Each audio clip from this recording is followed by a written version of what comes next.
The President's withdrawal from the Power FM chairman's conversation achieve anything meaningful? President Cyril Ramaphosa did so under pressure from two civil society organizations due to assault charges laid by the wife of the chairman, Given Mkhari. Now, one of the organizations was the Soul City Institute, and its CEO is Lebo Ramaphosa, who joins us now from our Cape Town studios.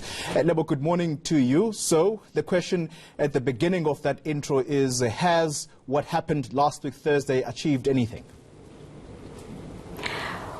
Well, I think it's a complex question that you are asking, because the struggle to eradicate gender-based violence is not a one-hit wonder. Certainly for us, we advocated. This was not the first year that we advocated. We advocated even last year. And we called on the president as a man of influence, because we believe that accountability must come from the top, to basically ask himself what the promise he made to women are. And as we said in our statement, we welcome the decision that he took. Well, the president, as someone pointed out, that in the party that he leads, the ANC, there are many women bashers in that party.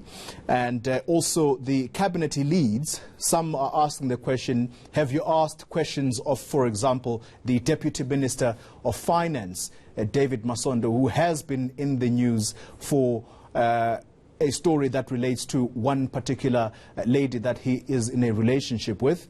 So why haven't you pressured the president around these kinds of issues?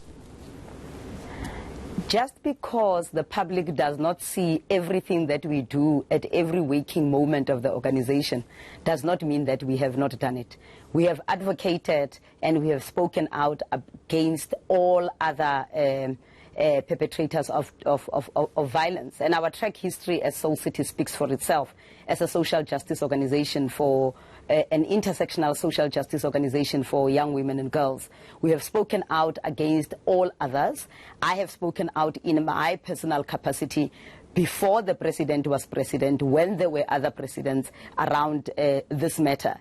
And I actually think that it is quite problematic that, in fact, whenever you speak about one case, instead of engaging with the issues you are raising on that case, you are basically then asked, where was your activism on this other case?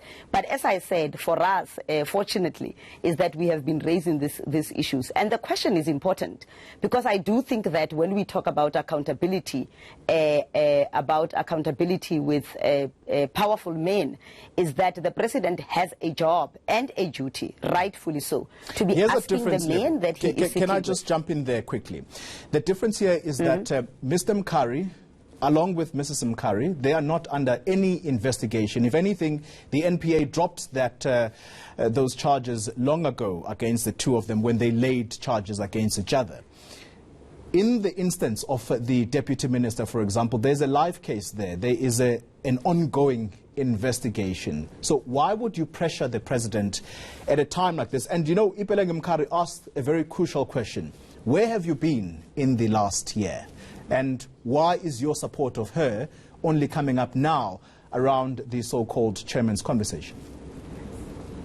The matter has never been about Mrs. Mkhari. The matter has been about the president, who has promised the nation from the summit last year that he takes gender-based violence seriously, who has allocated billions of rands to fight gender-based violence. We are basically saying that he needs to put his money where his mouth is, and he needs to show us his commitment.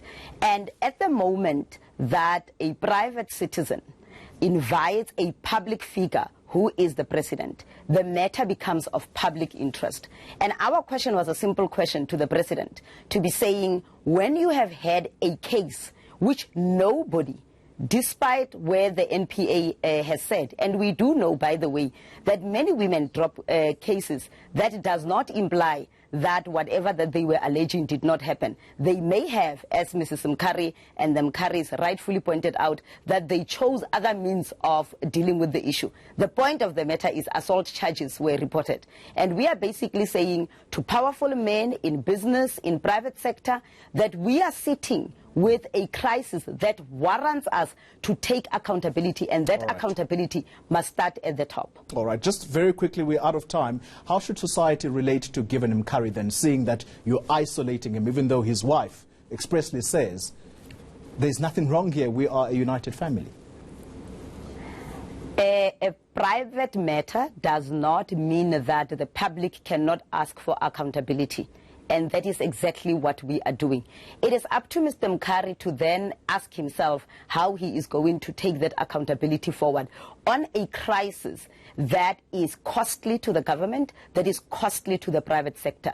And we are asking him to lead by example. He will define how he wants to do that.